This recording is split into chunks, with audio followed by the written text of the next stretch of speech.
Winning a season on Nightstripe is one of the hardest things that you could possibly do.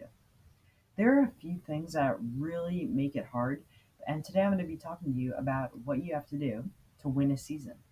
Obviously, if you don't have the time, the skills, and the stamina to do this, I would not recommend ever trying to win a season.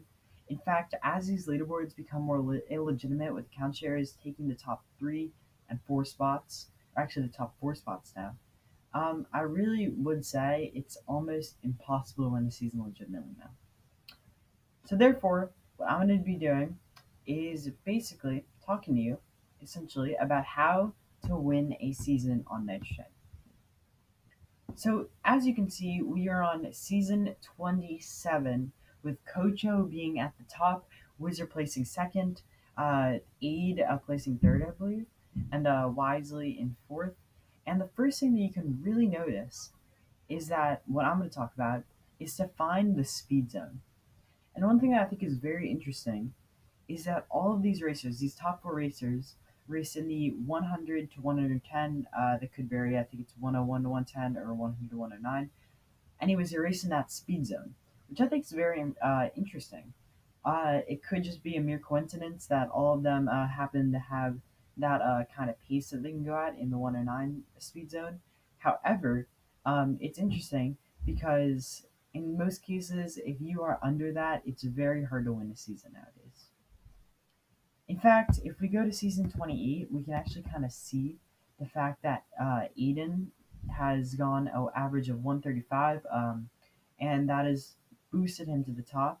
However, we can also see that Dre, at 68 words per minute on average, is also holding his own. But in that sense, he has had to do 6,000 extra races to just keep up.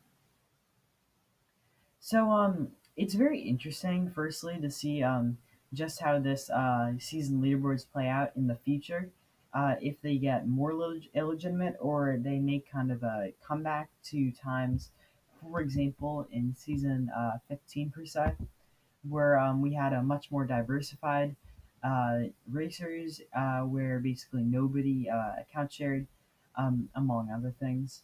I also think it's very interesting to see that back then, almost nobody raced in the 109 words per minute speed zone. We can see that the Prodigy Henry raced in the 105, and that is basically the odd one out. But these top racers, these top 5 racers per se, all race below 90 words per minute. It's very interesting actually in that way. So as these leaderboards like continue, you should definitely kind of look out for the fact that you will have to improve your speed and improve your accuracy, and that is the end of my first thing. Secondly, points efficiency. So this kind of goes right into racing the 109 word per minute speed zone because speed zone because this will improve your point efficiency. So going back to season 27, Kocho was able to accomplish 15,727,662 points. And so I'd firstly like to give credit to Titanium Tendons for making this Snapchat calculator. You can check it out on his video. I'll link his video in the description as well as his channel. Otherwise, if you type at 109 words per minute, which is like the prime 109, and then you prime 109, and then you go 98.5% accuracy, which is like if you're sandbagging, that's reasonable. Then you'll have 152.1825.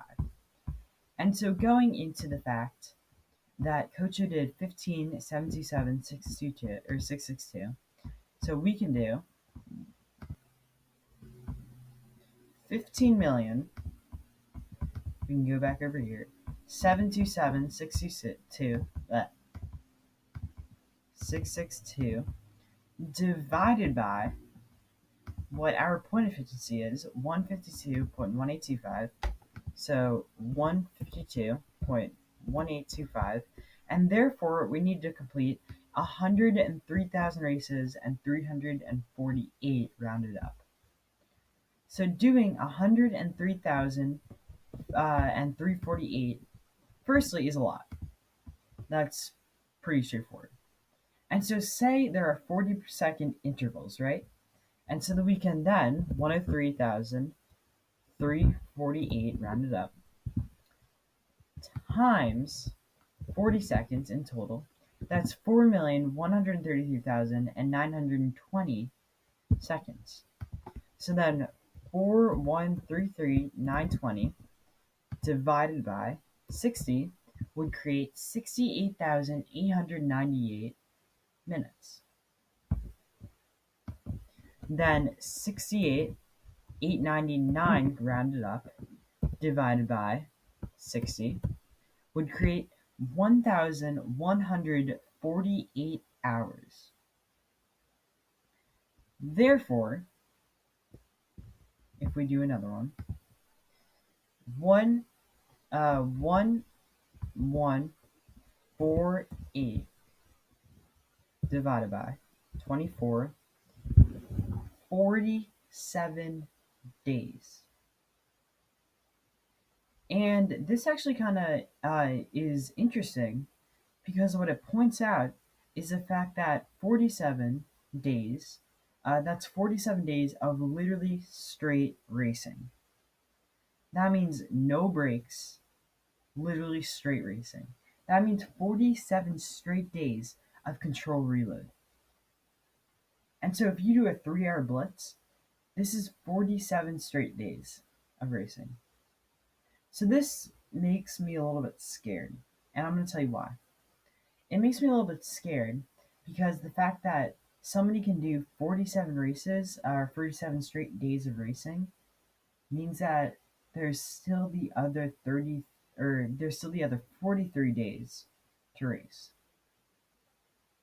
So when I said 18 hours at the start of the video, I basically specified that in the sense of 18 hours including breaks and not doing straight control reload, because 18 hours of control reload will break your health, being honest.